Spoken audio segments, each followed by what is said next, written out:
Happy Monday, everybody. I'm super psyched to be chatting with Louis today. You are going to love his chat. We're talking all about him being a knitter, but also about his anti-bullying campaign and many other things that he's working on and staying super, super busy. So, Louis, I see that you're in here, my friend, so you can come ahead and join and we'll get a bigger group of people in here. And as always, stay tuned for the very end where we'll be asking a quick trivia question about our discussion today, and you can win a chance to get one of these super dope stickers. So let's get here. Again, if you haven't already followed him on Brooklyn Boy Knits, you have to, because he's amazing. So we are gonna get him in. Hi. Hello, my friend. How are you? Happy Monday. Hi, Happy how are Monday you? to you. How are you doing? I'm good. Let me just turn up my volume here. Hold on one second. Okay. Awesome. Sweet. I'm also, I should be fine. Yes, you're good. We're psyched to talk to you today. How's it going? It's going good. It's going good. How you doing over there? Good, good. We're just living that Wisconsin life up in this area. Obviously, you're in Brooklyn because Yes. you're Brooklyn Boy Knits. I'm Brooklyn right? Boy Knits, yes. Yes. Can you just real quick tell us about you as an artist, as a human, as a person, before we dive into some of the questions that we have with our group here? Awesome. So my name is Boria. I go by Brooklyn Boy Knits in what we call the fiber arts world. I am a knitter. I am a knitwear designer. I've been knitting for a little over 12 years now. Back in 2017, I went viral for knitting on the subway. So it's been an adventure. It's been a roller coaster ride. I took the opportunity from when I went viral to really do a lot of positive things in my community. So I'm really proud of that, and I'm so excited to talk to you guys. So I don't want to spoil. I know you have questions for me. You're like, I'll just answer all the questions at the beginning. It's fine. You guys, sometimes you got to shut me up sometimes. I'm like, no, please. It's same with me. It's good. So let's dig into it a little bit, because part of the reason you became, what you are was because of that subway photo, right?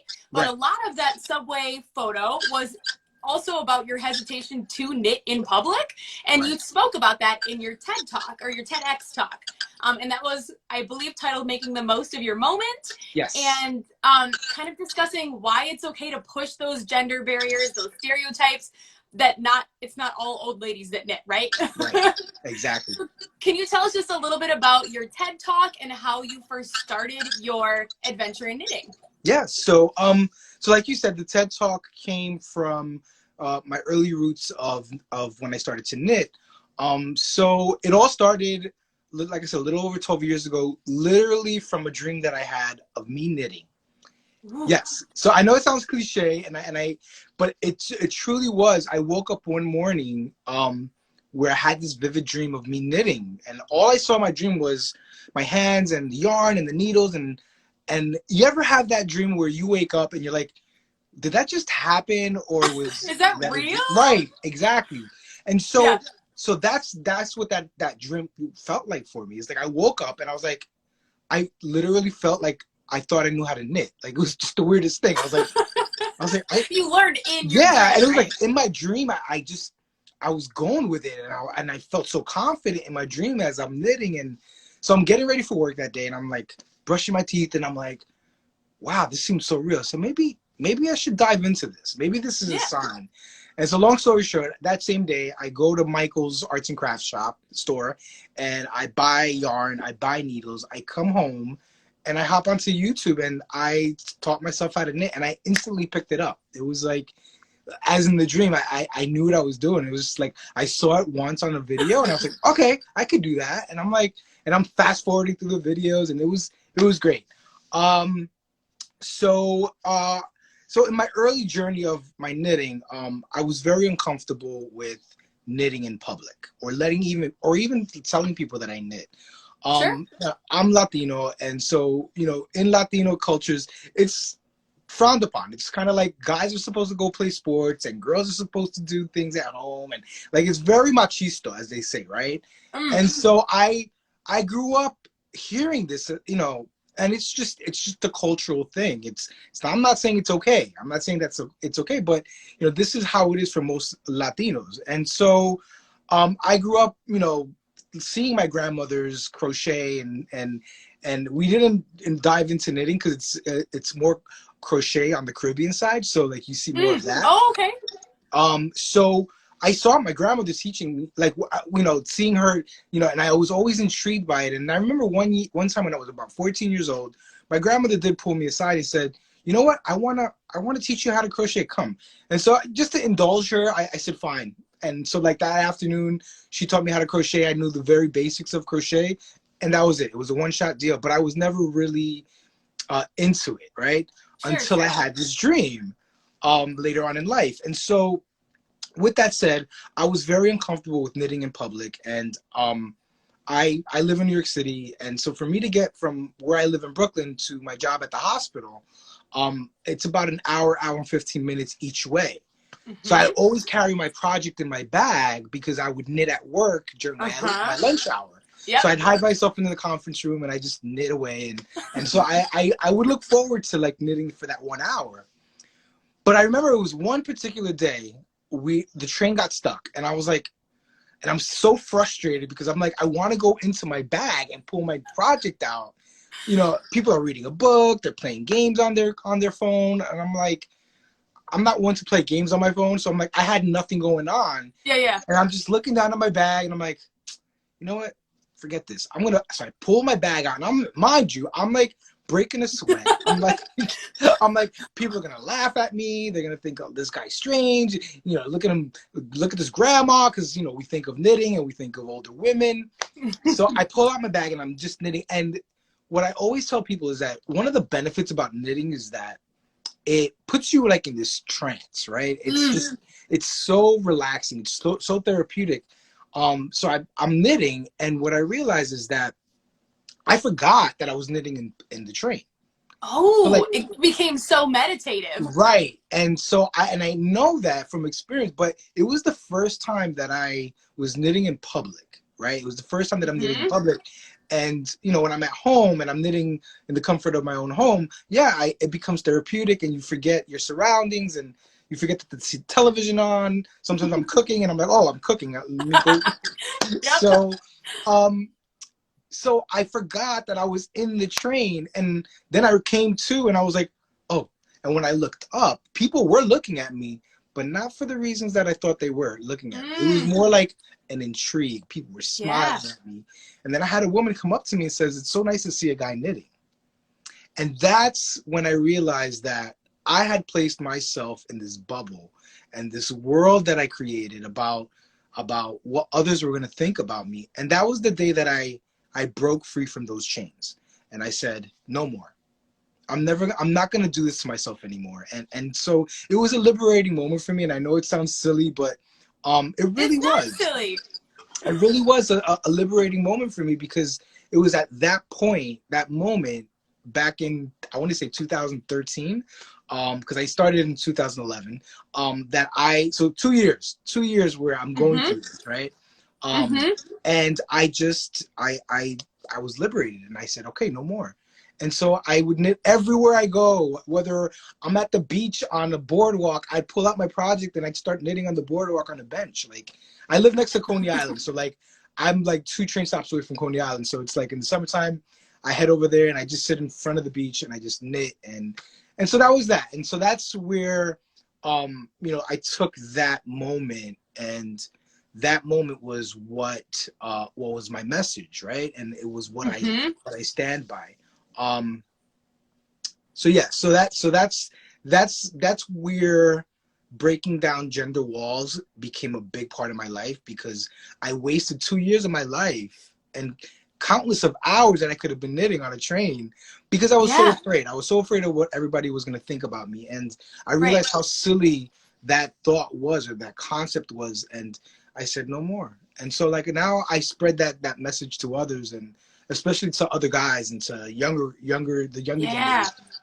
Yeah, that's going to bring us to our next question a little bit, because I know you work a lot with kids and adults, and really just encouraging that message of like anti-bullying, inclusion, loving what you do, and like pushing forward with whatever that message is and whatever you love to do. And I just real quick see a couple of messages here too of some other art teachers that are starting knitting clubs and have a lot of boys in it, because you Oh, know I those love boys it.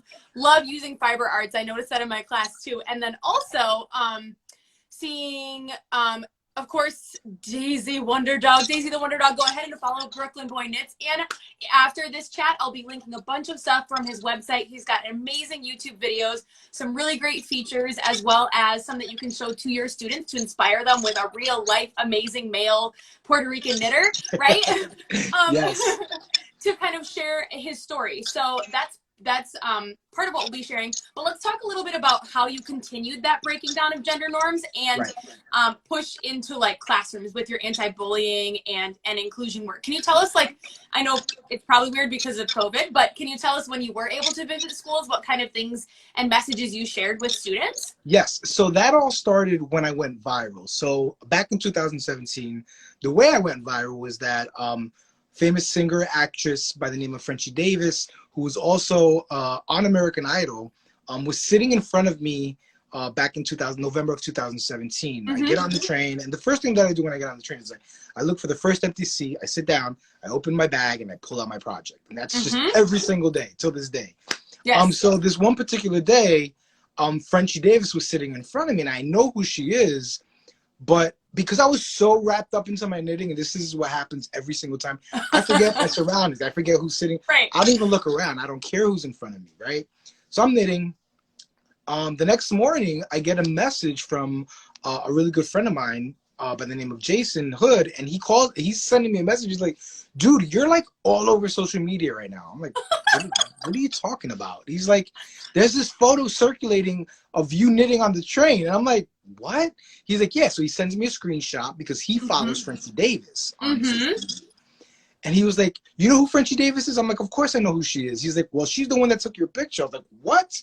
So he sends me the screenshot, and I see this post. I'm like, oh my God, this is insane. So like I right away went to Facebook, and I saw the post on her Facebook, and I messaged her through Facebook, and I'm like, hey, Frenchie, that's me. My name is Louis. I'm the guy that you took the photo of. And so she messages me back, and we start this communication back and forth through text messaging. And she's like, do you have a website? And I'm like, yeah, I have a website. It's brooklynboyknits.com. I'm like so excited, right? That's that awesome. I'm just actually that I'm talking to this celebrity, and but have no idea what's about to happen. So she sends a second post, and in response to her first post saying, go follow him. This is his website. He's doing amazing things. And it just exploded after that. Then it got word to the New York Daily News. They responded. They reached out to me, and they said, we see this. You're like going viral right now with this knitting on the train by Frenchie. Did this photo with Frenchie Davis. We want to know more. Can we interview you? And I'm like, sure, let's do it. So they come over to my place. We spend the next 2 hours with the reporter and the photographer taking photos, and she's asking me questions. And that's when I told her my story. On how, with breaking down the gender walls, and what it means, how passionate I am about my knitting, and she, at the end of that interview, she looked at me and she told me, she's like, Louis, I've interviewed so many people, hundreds of people throughout the years, and every so often you get a story where something like this happens, and that wave, it usually lasts a short period of time. She's like, this is a way that's going to last a long time because you have a powerful message here. And it didn't resonate with me. And I was like, oh, okay. And I'm like, it's a guy knitting on the subway train. And this is the way I'm thinking. And she said, get ready because you're going to have a swarm of people following you. You're going to have reporters calling you. You're going to have networks calling you. I'm like, okay, I'm thinking this woman's crazy. Yeah, okay. And so I'm like, yeah, I'm just going, I'm like nodding my head. I'm like, okay. So when the article was released, it was supposed to be released on a Saturday. That Sunday, they decided to release it because they wanted a bigger audience. Nice. Shortly after that, I just, like, that same week, I got calls from Fox News, CBS, That's NBC, awesome. like all these, and they all wanted to like do a highlight on my story. And so that's where it all started. And so I realized that I have the attention of the world. Now what am I going to do with this moment? And so many times you hear people going viral for so many different reasons.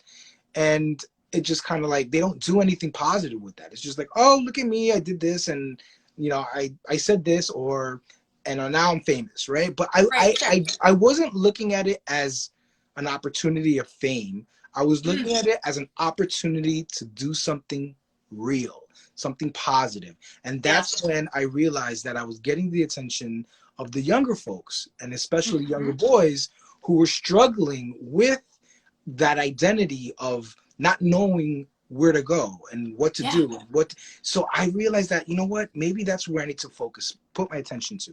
So I started working with the New York City public school system. A principal by the name of Natalia Russo reached out to me. She's a principal at an elementary school on the Upper West Side of Manhattan.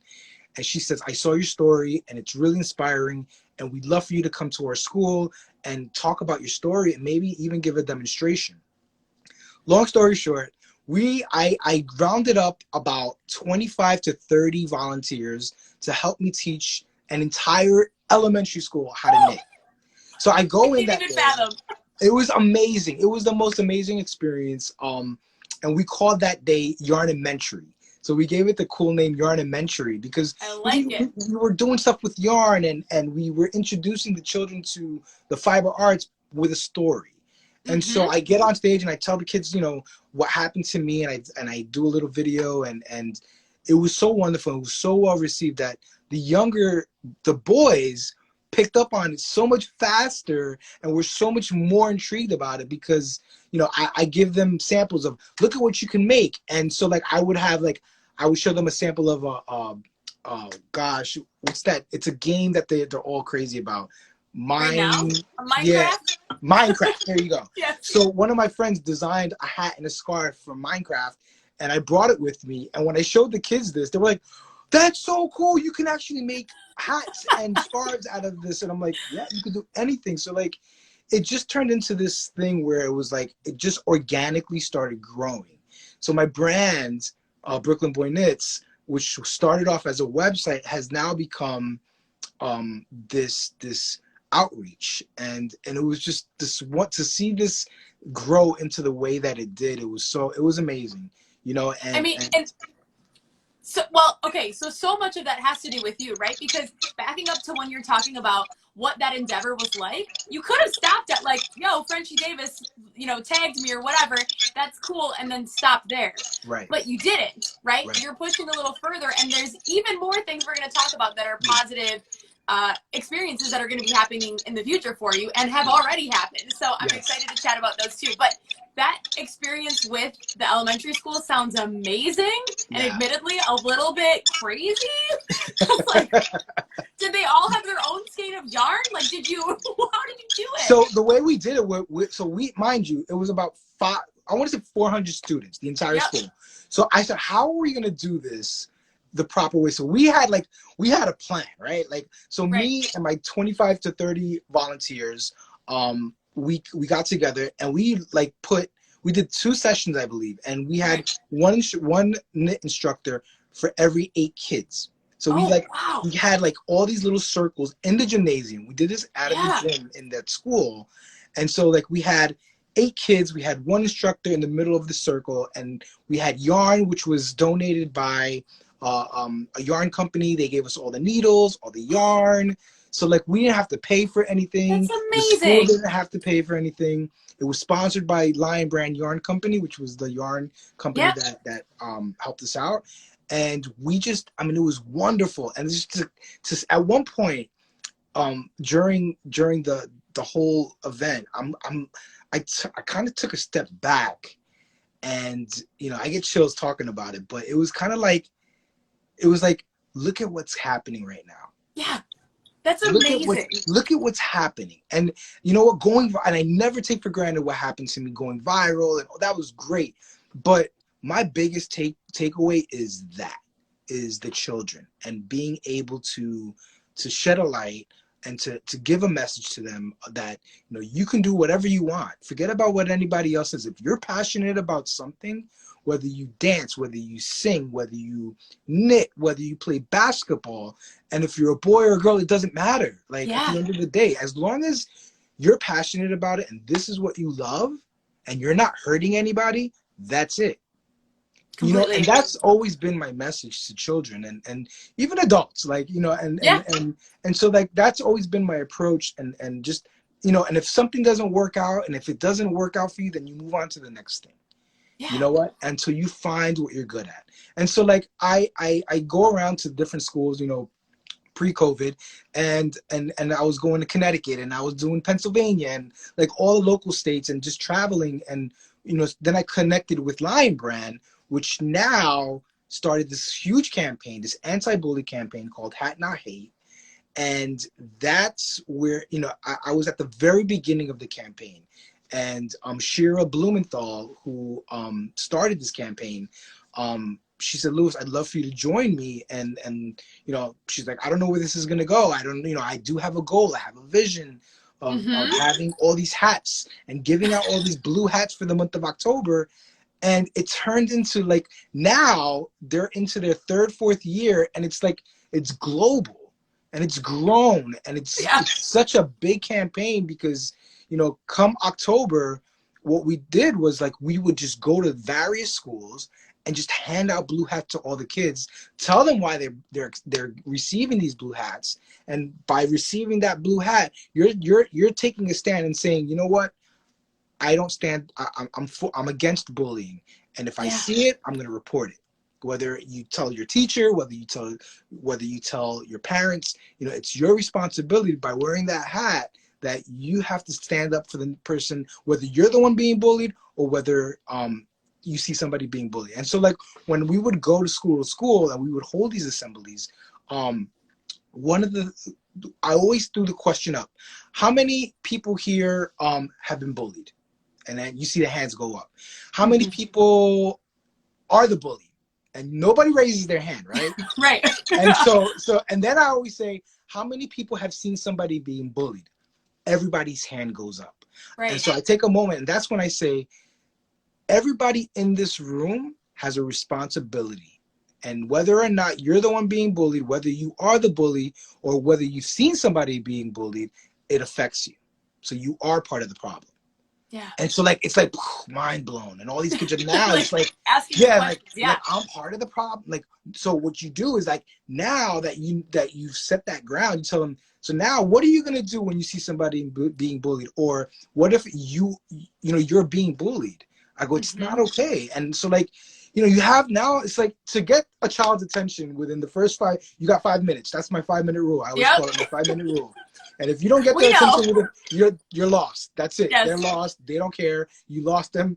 Good luck. So that's always been my goal, is to capture them and say, okay, you know, and I always start off with something fun. I'm like, how many people in here love making slime? And everybody's hand goes up, and they all like making slime. And I'm like, all right, well, I love to knit. And so I always start off with that. And then, you know, you lead into the campaign and what it stands for. And when you tell the kids you're each getting a blue hat, it's like they all get excited. I'm getting something for free, but we educate them. It's not just you getting a hat and saying goodbye. It's why you're receiving that blue hat.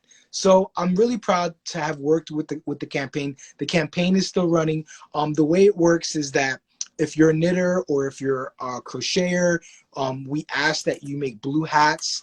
And send them in. There is a website. It's called hatnothate.org.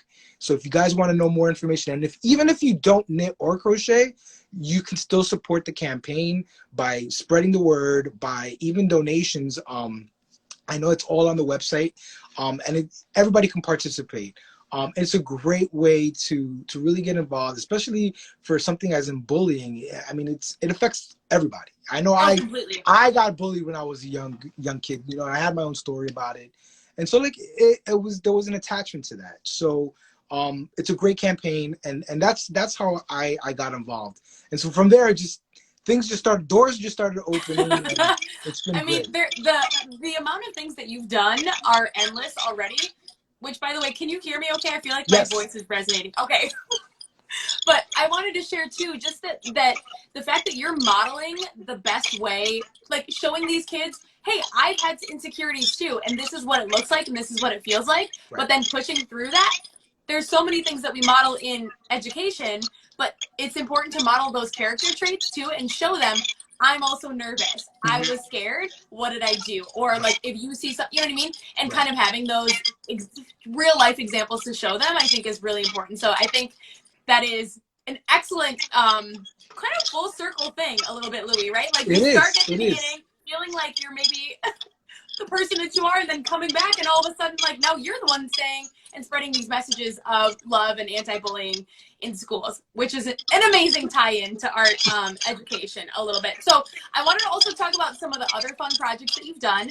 For example, I know you've done you recently mentioned to me the Big Fib, which is a super cool episode on Disney Plus. And also I want you to talk about your Vogue show, Kaleidoscope, because that's amazing. And I will be sharing some videos of this in a little bit after the chat in the story. But tell us about some of the other fun projects you've done, so we are getting excited to share these with our students. Yeah, so one of the greatest, and sometimes I get these really, really cool opportunities. Every opportunity I've had has been amazing. Don't get me wrong. But sometimes when you get a call from Disney and you're like, I'm like, how am I really going to get involved with Disney? And so Disney reached out to me and they said, I get this email one day. They're like, hey, we're have you heard of Disney Plus? I'm like, of course. I'm like, yes. They're like, well, we're about to start a new kids game show called The Big Fib, and we would love for you to be a part of it. So The Big Fib is, there are children contestants, right? And there are two adults. One is an actor and one is the actual professional. So the children have to ask questions to both participants to find out who's the real person, who's the real expert. So I'm in episode 11 of The Big Fib. I'm right at the beginning. I know you saw it. I watched it after we chatted a little bit. It's so fun because the beginning they do this like practice round, right? Right. To be like, can you tell who's the liar? And it's very silly. Right. Yes. So I'm at the very opening of episode 11, and so it was a lot of fun, and I got to like do a little demonstration on stage and talk about the campaign a little bit. Me being the knitwear designer, so it was a lot of fun. You know, I get these opportunities, and I'm just like, oh my God, Disney, this is crazy. So it's up there. If you guys want to watch it, it's called The Big Fib. It's a children's game show, and it's episode 11. What was the other thing? I'm sorry. The other thing was Kaleidoscope with Vogue. Yes, but also, let me just say, if y'all, like, how cool would it be to be introducing fiber arts, knitting, crochet, weaving with your students, and then even just, like, show them Louis on Disney Plus, right? Like, or all your YouTube videos. I think it's so cool and important when you find these amazing artists that are doing really great things and are such great role models to our kids, and we can just say, hey, this is an artist that is alive right now, making stuff, doing things. It's so inspirational. So tell us about Vogue, because we will also share that video, and it is very much like all you. Yes. So last January 2020. I had to think about that for a second. Yeah, January what's last 2020. year? I don't know. So I am part of the Diversity Advisory Council for Vogue Knitting Magazine. So has no affiliation with Vogue magazine. It's just Vogue Knitting, and so the publication has been around for years. So Vogue Knitting magazine started an event, a conference, convention every year here in New York, and it's a weekend-long event at the Marriott Marquis, and it's a weekend filled with classes you can take. There's a marketplace. There's various fashion shows. There's guest speakers. There's like a gala. It's huge. That's awesome. So this year, the year before that, 2019, I was asked to put together a fashion show. So when I thought about this for a second, I said, I want to curate this fashion show the way it should be. So it wasn't about having your cookie cutter models, you know, the skinny, pretty models. There's nothing wrong with that. But I wanted to have a variety of models, and I'm talking about the models for a second. But in my fashion show, we had, you know, heavier set models. We had bald models. We had trans models. We had every possible ethnicity we could possibly have within the realm of our models. So it was we had people that had disabilities. Like, it was just stuff that we wanted to highlight, because, you know, so often we see models, and that's not what the world usually reflects. We're such a which is why we call it a kaleidoscope. Right. We're like a kaleidoscope of folks. But we opened up this, and I wanted to open up this fashion show not just to the established designer. We wanted to hear from, we wanted to see designers from around the world who were just beginning that nobody ever heard of. Mm-hmm. And so I decided that I wanted to open up this as a competition. We were going to select 10 designers, and it was open to anybody. And the way we judged these designers was based on the three photos that they had to submit to us. So Vogue, the administration team from Vogue, only showed the panel of judges. You know, we all sat in a room one day, and all we saw were images on a screen, and that's how we judged them. We had no idea if it was male or female, where they came from. And so that's the way we wanted to make sure that it was fair. It was a fair process when selecting these designers. And the rule was it had to be at least 75% either knit or crochet, but you were allowed to use other mediums of whether it's plastic or wood or metal, or to incorporate into your design. And so each designer was allowed to have 3 pieces go down the runway, and we had 30 pieces. We had 10 designers. We had 2 from the UK. We had 1 from Spain that flew all the way from Spain. It was amazing. Yeah. And just the variety of just the clash of cultures coming together, and it was such a beautiful event, and I was so proud of it. You can find that on YouTube also.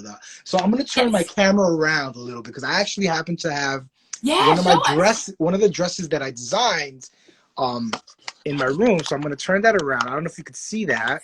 Ooh. That's a dress that I designed, and believe it or not, it's all knit. That is all done in knit. Oh, my jaw is trying to figure out, like, what? Yeah, so like, even the ruffles and the so this is what we call, this was knitted up using mohair, which is a type of fiber that we use from sheep, right? So mohair. Yeah. And I knit, it's very thin. So I double stranded it, and I used sequins in there. So it was a lot of fun to design, but that was one of my dresses. Yes. And it was just one of those aha moments where it was just like, this is what it needs to look like. This is the way it should be. And so I got so much positive feedback, coming off the stage at the end of the fashion show. Folks were coming up to me and saying, thank you, we needed something like this. Yeah. And it was just like, to represent, not only people of color, but, young designers, even myself. It was the first time that I got to show my work. And, it's like, people knew me before as the guy that went viral on the subway for knitting, but there was so much more to that. And there was so many layers behind me that I wanted the world to see that, although I'm grateful for what happened to me, I wanted people to see the artistic abilities that I had and showcase my work. So it was great. It was great to be able to do that. That sounds like such an amazing experience. And also I'll be sharing that video in our stories so you guys can check that out as well. Because it's funny, because as you're sharing, I'm like, yes, I want to watch these. I want to watch this. But I also, like, the art educator in me wants to share, right? Because we want to teach our students about experiences outside of the realm of, like, their school and their world and their classroom, right? So things that are much bigger than them.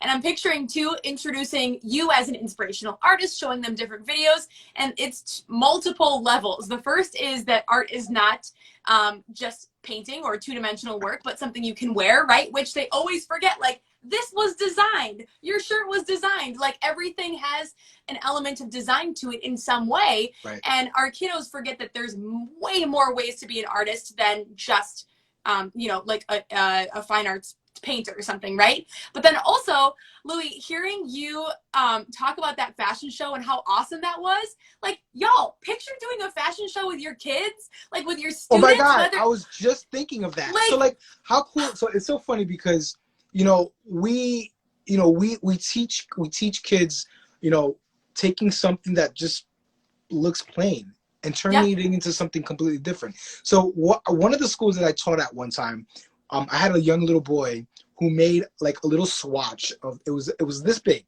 Yeah. and he he was like, the idea was that we were going to make bookmarkers, but he didn't get as far. So all of a sudden I turn around and 5 minutes later I come back to the group, to that small group where that young man was, and he's wearing an eye patch. He turned that little swatch Kids into are an the eye best. patch. Yeah. And I looked at him and I said, you're going to become a great designer one day. And he looked at me and he's like, you think? And it was just kind of like, look at what you just did. You took that little piece of fabric that you just made and you turned it into an eye patch and you're wearing it. Right. You made that. And they get so, he's They like, love yeah. it. And all of a sudden this starts to happen. They start thinking and they're like, can I? Is it possible? As long as I always call it planting the seed, right? Yeah. And I believe in that. I believe that, you know what, I may have taught somebody how to knit 20 years ago and they may have forgotten about it, but one day they may come back to it and may fall in love with that and say, I remember when, and then using that moment. And so you never know the seeds that you're planting and where they're going to come to fruition, right? So like you think about that. And anytime I go out there and I talk or I do a demonstration or I teach somebody, I always think about that. For me, it's about changing lives. And even if I changed one life, that's enough for me. I've done my work, and that's the way I've always looked at it. And I always try to stay grounded, and I always try to remind myself, with all the wonderful things that have happened to me these past few years, I always think back and say, you know what? I remember when I was there and the struggles that I went through as a child, and hearing the negativity and hearing the you shouldn't or you can't. I remember hearing that. Or you're not supposed to. And now I'm doing the opposite, and I'm going and telling kids, you should do it. So I guess I want to piggyback off that a little bit, because as part of that ed world, we're really, I'm speaking for the masses here, but trying to encourage those kids, love those kids, teach them kindness, teach them those character traits and how to be best humans, but through art. But sometimes there's experiences we don't know, right? Because you can't possibly know everything inside a person, every experience that they've had. And it sounds like there are things that you've had and experienced along the way that maybe you wish were different. So speaking to like current educators, right? A lot of people that are watching right now are art educators, teachers, passionate fiber artists, creatives. But what do you wish somebody would have said to you or done for you as a kid that would have maybe changed your path a little bit? Granted, your path is rocking right now, but I'm just saying like that maybe would have helped to encourage you a little bit when you were a young student. For me, it would have probably have been, supporting me with whatever I wanted to do. Yeah.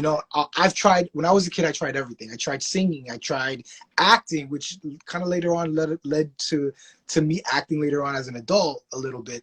But I wanted someone to say, you know what, every time it failed, or saying, you know what, that's okay. Yeah. I never had that growing up, where it was kind of like the things that I was interested was always the arts. And so I knew that, my family wouldn't have supported that as much. So I kind of hide half of that, and so not having that support system that I thought I should have had, would have meant a lot more to me. So like, even having someone there to say, you know what, if it doesn't work out, it doesn't work out. You move on to the next thing. I kind of like had to like go for it on my own and discover these beautiful things that life has to offer. And I was always intrigued by the arts, and I remember being in middle school and going into, like, we had wood shop, and it was just like, oh great, I couldn't wait to go to wood shop and make a clock out of wood. It was just stuff like that and I always had great educators. That was the one thing that I did have. I had teachers that supported me. I have, till this day, I still speak to my middle school choir teacher who like encouraged me and continues to encourage me and support me. And so like I have my cheerleaders on the side that I've had for years. But for me, I think what's important is that we continue to support these kids with their, sometimes they may have the most craziest, outlandish ideas. Support that, because you don't know where where that's going to lead them to Right. next. What seed is that? What seed are they Exactly. planting that maybe you can't see what it's going to grow into Right. yet? But Yeah. they can see that. And that's the thing. And sometimes what we can't see, doesn't necessarily mean that, it's not a bad thing. It's just that Right. sometimes our vision of our thought process is completely different than children. Totally. And so like I know that because of me growing up and wanting certain things in life that I couldn't have because either it was a financial situation or I just thought that I didn't have the talent. Right. But if I had somebody to encourage me and say, you know what, try it out. Try it, go for it. Totally. So I think that's my little tip of advice for any educator out there that, just keep reaching, keep stretching your arms out to them and just encouraging them. Completely. I mean, it's all about that support and seeing what our students need and seeing what they're interested in. And even hearing you speak about how we're all coming from different backgrounds. We all have our own ways of growing up, our own feelings, but there's other places that you can get that love and support, right? You're still telling us that you still speak to your middle school teacher, right? Like that means that was a supportive individual in some way. And as art educators or teachers or anybody that's watching right now, you can be that supportive person. You just got to do it and say it and break those walls to say, I'm going to give that child or that person or that grown-up that support in whatever way they need it, right? And that is incredibly important all the time. But also leads me to my next question, Louis, which is about how. Can you just tell us real quick about how you cultivate that community of support? Because as you're mentioning before, like that fiber arts world, you're really active in like those conferences and the events and things like that too. But even if someone's not necessarily in that fiber world or, the knitting world, why do you feel like why do you feel like community is so important to you? And how can you get that if maybe you feel like it's lacking? So I'm going to start off by saying this. The fiber arts community, when I say that, I should say the fiber arts world. Yeah. It is by far one of the most loving communities you could ever be a part of. And I'm not just saying that because I'm a fiber artist and I'm a designer, but I'm saying that if you were to come with me and walk into an event, it's like a family, it's one big family reunion. Yeah. And that's really what it is. And fiber artists are so willing to help out. If you are, if you have a cause, if you have a charity, or you're helping somebody out through your knitting, knitters and crocheters are waiting to just jump right in and help you out. Yeah. So I work at Mount Sinai Hospital here in New York, and about 2 years ago, I was asked to be part of the Cancer Awareness Day at the hospital. So they had various booths, and there was music, and they had like a basketball hoop game going on. This is all in our main big lobby at the hospital. And so they said, hey, would you be willing to like maybe do a demonstration on knitting? We'll give you a table, we'll set you up in a corner somewhere. And I'm like, let's do it. So what I did was, once again, I reached out to my community and I went on social media and I said, I'm looking for about 15 to 20 volunteers to come help me teach cancer patients and employees and friends of cancer patients how to knit. Mm-hmm. And I reached out to Lion Brand Yarn again, and I said, hey, we're putting together an event for Cancer Awareness Day, and we want to know if you can support us. And they gave us all the yarn, they gave us all the knitting needles. Here's the beautiful part about it, right? So that day comes, all my volunteers come, nobody knows each other. No, we have like 20 men and women.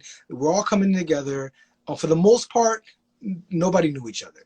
And, we're so busy throughout the day, and everyone's interacting with patients and employees and family members.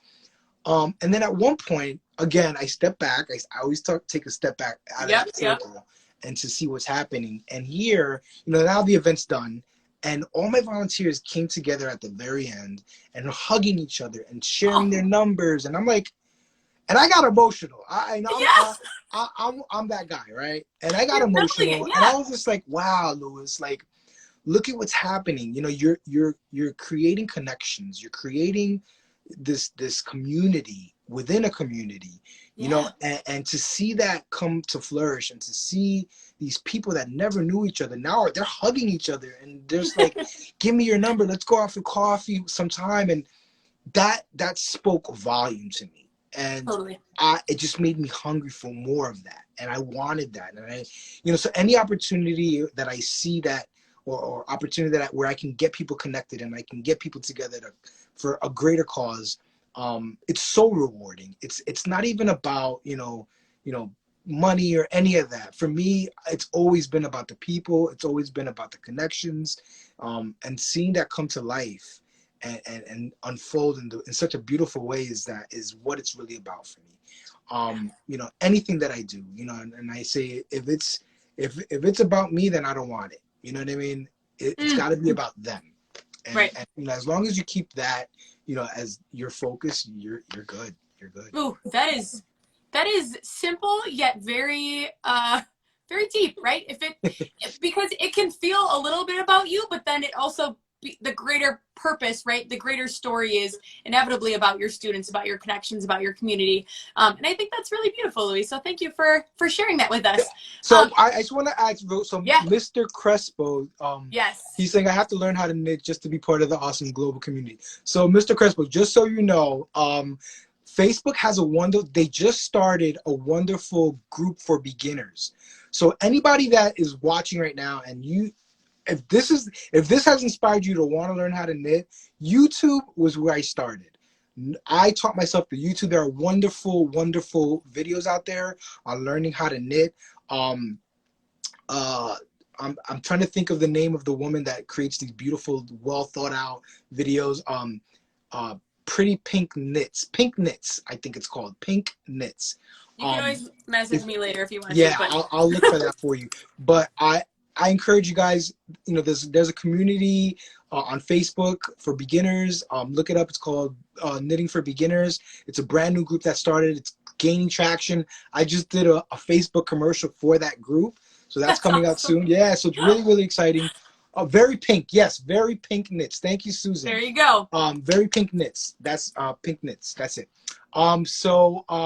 Yeah, so we're here to help everybody, and you can ask any knitter, hey, can you help me out here? Any knitter will jump right in and help you out. Totally. I love that. I think yes, Candido, I also I learned to knit so long ago, but after talking to you, I'm like, I already told you. Listen, if you want to get a group one day together, some teachers, I'll do a free demonstration on Zoom. I have my own Zoom account. I'll be willing to do that for you guys. All right, y'all. I'll put some feelers out there. We might have some teachers that want to do a little hangout with you. I'm thinking that we could make that work for sure. But I did also want to just talk about, real quick, I know you were talking about your work within the hospital, but there are some fun things hopefully coming up in the future where you're sort of putting together your day job, I guess I should say, and your love and your passion of knitting together. So can you tell us about how... So I'm really, really excited about this. So I actually have a meeting tomorrow with the Children's Hospital where I work at. So within our hospital, we have the Children's Hospital called Kravitz Children's Hospital. And the director reached out to me, the art director, because they want to start a knitting program. Mm-hmm. So I'm really excited. I'm going to give you guys more details about that, and more chances are I'm going to be looking for volunteers for that program. But basically they want to start a program where we're teaching the children who are patients at the hospital along with their family members how to knit. So I'm really excited about that. And I'll be looking for a company or two to help donate supplies for the program. I'll know more details about that tomorrow when I have the big meeting. So I'm really, really excited about that. We've been planning this out. Because of COVID, we had to cancel a few of the meetings, but now we finally locked into this meeting for tomorrow. So I'm fingers crossed, and I'm pretty sure it's going to happen, but yes. I'm really, really excited about this because, you know, I mean, it's mostly probably going to be like cancer patients that I'm going to be working with. But, you know, when you mix children and the hospital together, it's like, and I work there. So it just all worked out perfectly. So that's so amazing. And I think, I mean, a few weeks ago, we were kind of having, you know, a discussion with some other art teachers about simply just how to keep creating art in a difficult world where you're feeling stressed, you're feeling, you know, like you're sort of overwhelmed. But one of the tips was to have couch art, right? Like couch crafts. And what better type of art making than knitting when it's not like, I gotta bring out my paints, I gotta bring out my whatever, right? Like a little soft something, you're off your phone. Just seems like the perfect remedy. So we'll get some knitters along the way here. Yes, absolutely. We've got some people excited about it. Okay, so I have one final question for you before we do our little giveaway for our rainbow sticker. So my final question is kind of just about our entire chat today. You really are an inspirational artist, but just human in general, Louie. And I want you to share with everyone that's watching, what are just some parting words of wisdom that you have for us, words of encouragement to move forward through this weird year?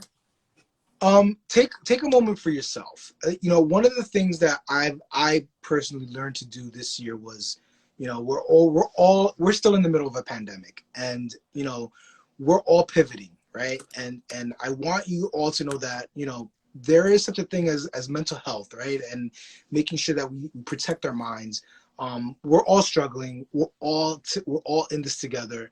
You know, a lot of people aren't talking about this, and you know, I did a special Instagram live not so long ago, and maybe a few months ago, about the importance of speaking out against mental health and really focusing on that. You know, artists, period, you know, this is what we do, right? And so it's affected artists even more so because now you're confined at home. So like, whether or not you're the traveling artist or you have to go out there and you got to connect with people, you know, and Zoom can only offer certain things, and being able to be in a classroom or at a setting where you interact with people, we can't do that anymore.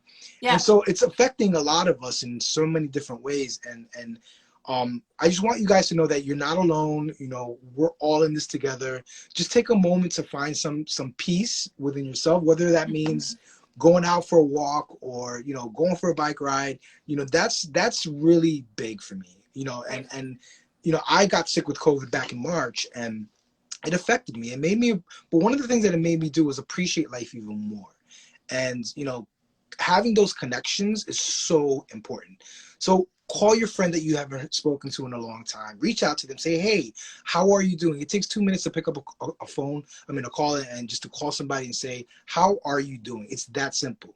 Yeah. You know, those words can be the words that can save somebody's life. And I always talk about that. But, you know, reach out to somebody, see how they're doing, and check on them. You know, even if you haven't spoken to them in so long, this is the time where we all have to connect with each other. We all have to support each other. And it doesn't mean financially. It just means, you know what, maybe I just need to say hello. Something that simple. So I leave you with that. I hope that, you know, I hope we all get out of this pandemic soon enough. But, you know, anybody out there that ever needs to ask me questions, I'm accessible on social media. You can reach out to me and message me through via social media, Instagram, Facebook. You can email me if you want to, which is very simple. It's brooklynboyknits@gmail.com. If you just want to send me a message and you want to send me an email, by all means, go ahead and do so. Thank you for plugging all of that. You are an inspirational person for us to just use as the year gets hopefully better and better, right? I did, as you're talking about sort of like self-talk and just taking that moment for yourself, something that I always think about is I saw a quote, which I'm probably going to misquote, but it was basically like, if you don't have the time to meditate, then you need to meditate twice as long, right? Because it's like, if you're stressed, if you're feeling like that energy or that emotion is high, that means that you even more so need to give yourself time to release that and create art or whatever it might be to make a safe space for you to do that, right? I agree. Yeah. Well, we are going to share a bunch of content in the story after this. I'm super psyched. If there's anything else that you guys want to know, go head over to Louie's page. He's got a lot of amazing videos. His website is filled with videos you can share with your students. So much amazing content, and hopefully some knitting learning going on too. Yeah, so I have a bunch of there's a couple tutorials on my YouTube channel. just look it up, either Brooklyn Boy Knits or just type in Louis Boria. You'll see Yes. my videos and everything that I work with the New York City public school system. There's a couple of videos in there too as well. Yeah. Awesome. Okay, cool. So, final question. Holographic sticker coming your way. Here's our question is, even before he picked up needles, how did Luis's knitting journey start? So even before you had needles in your hands, how did your inspiration for knitting start? Y'all answer in the chat if you know, and you can win this dope sticker.